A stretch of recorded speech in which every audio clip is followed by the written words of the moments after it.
we say Allah. Okay, so that's God to the Muslims. Some say it's not even the God of the Christians and so on. It's just a God. Some even said it's a moon god. But let us now look at the linguistic of the word Allah. It in itself is the beauty of Islam. Because the word in Arabic doesn't mean God. Just in case you thought it did, it doesn't. Because we have a word in Arabic for the word in English, God. It's called Ilah. Ilah, God. God, Ilah. That's the word. But when we speak about the one and only God, the one that's to be worshipped, the God of Adam, the God of Abraham, and the God of Moses, God of Jesus Christ, peace be upon him, and the God of Muhammad, peace be upon him, we're talking about essentially the only God that's worthy to be worshipped. No other God. Now, what would be the proof for this? I realize that we have a lot of detractors who will say, no, it's not true, I don't believe it. Let's get a proof from the English translation of the Bible. That's a good place to start. Around the earth, there are many hotels and motels. And almost every one of them that you go to, there's a drawer beside the bed that when you open it up, you'll find a book in there and you'll take it out. Now, what is that book? And you already know the answer. It's the Bible. It's the Gideon publication of the King James Version of the Bible. The Gideons are very proud of it because they've translated it into so many languages. If you'll turn a few pages right in the beginning, you'll find examples of the translation to Chinese and Korean and into Urdu, the language of Pakistan. You'll find it into Tamil. You'll find it translated into Afrikaans language, which happens to be the first. And the second language translated to is Arabiya, Arabic. And there is an example of each one of these languages from the verse in the Gospel of John, chapter 3, verse 16. And you know it very well. For God so loved the world. That's how it begins. And if you look in the Arabic language, the example that they gave in that Bible, it says Allah. Allah. That's what it says. For Allah so loved the world. So if it's not the same God, then why? All over the entire earth, everywhere I go, I find this exact same word being used in the Bible of the Christians. Now you might say, what about the Old Testament? Well, just in case you would like to check it out, you can obtain a copy of this from our website. It's called The Beauties of Islam. Let me spell it out for you. It starts with B, beautiesofislam.com. Go there and see for yourself. The example is right there. Page 1 of the book of Genesis, of the very beginning of the Quran. Page 1 has 17 verses. And there's the word Allah. Alif, Lam, Ha, 17 times. So just as it's the God for the children of Israel in Arabic language, and it's the God for the Arabs who are Christians, it's also the same God for the Muslims. The word is Allah. Why Allah? Why is it important to have this particular word, and why don't we have it in English? Now, I want to come to the etymology of the word. It comes from the word Ilah, and Ilah means God. But God is defined as what? Anything that's worshipped, whether it be something you can see or you don't see. Something you can touch or not touch, something that you can hear or not hear. A God could be anything. A God could be a rock, a stick, a stone, a bone. A God could be something that you could make with your hands. A God can be something you could use your imagination for. It could be a human being. A God could be anything. G-O-D, God could be anything. But there is no word in English for Allah. So when you translate the word Allah to be God, you've actually diminished the meaning of Allah. That's why whenever you translate the Bible from English to Arabic, you need to use the word Allah instead of God with a big G, which now gives us a clue to the problem. In the English language, they only have one word, God. Little G-O-D. It means something worshipped. It could be idols, images, pictures, statues. It could be human beings. It could be anything. This is God's. Little G-O-D-S. But when you mean the God, you have to capitalize the G. You have to make a big G.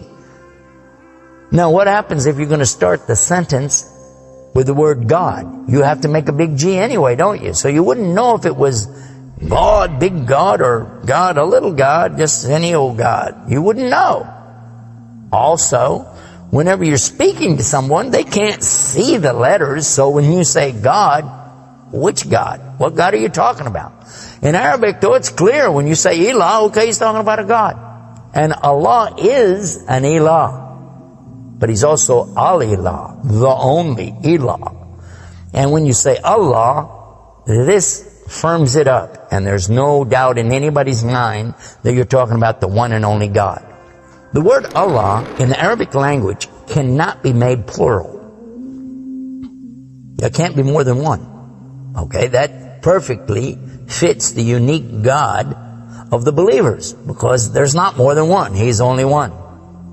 There's no God beside God.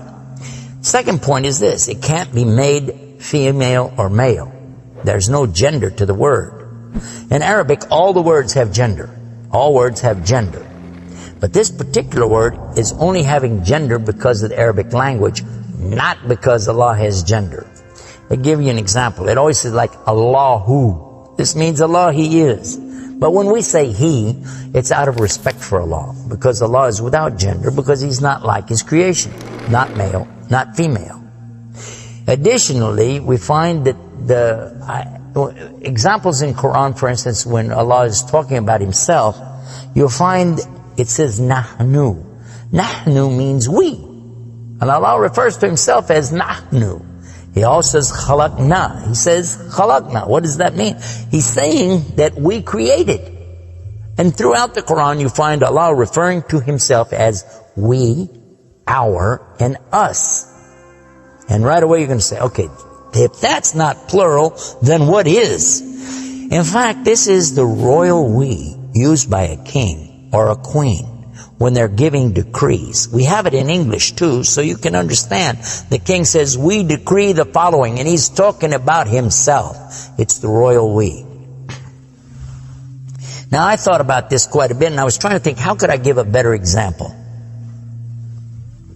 After all, most of us, myself included, never met a king, never met a queen, and so I'm not really familiar with that usage. Although it's there, I'm not sure what you're talking about. So then in studying the English language, we find that it's true that we do that when we speak to someone directly. Watch this. When I say, for instance, this cup. Okay. I would say, this is a cup. This is a cup of tea. I would say, this book is. I would say, those artifacts are. Those are. This is. These are. So I'm saying is and are. Did you catch this now? These things are. This is. Now when I speak to a human being, how do I do this? Well, I will say, you guys, all of you are. All of you are. A-R-E. But when I speak to somebody directly, do I say you is or you are? I will say you are. Why? Simply because this is the respect, honor, and dignity that I'm giving. There's no plural there. When I say to you, you are my friend. You are a lovely person. But why am I saying are? Why aren't I saying is? You is my friend. You is a lovely person. You'll say, man, this guy doesn't know English language. And in fact, that's how we can understand this usage of we and our when Allah is talking about Himself. This is the same as when I say I. I don't say I is, I say I am.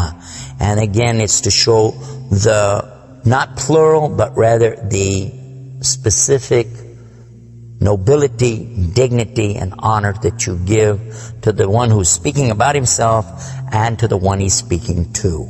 And in the same way, that's exactly what Allah is doing when He says Nahnu and Khalaqna. and other examples throughout the Quran. So now what we've learned is that Allah's name itself is the perfect name for Allah. It is something that is so fantastic to describe who He is and who He isn't. The one and only God. There is none other like Him, nothing like unto Him, Allah, and at the same time, the dignity, the royalty, the honor that's due Him is contained in His name. Not like anything else, not male, not female, and yet He is the all Allah, the only God.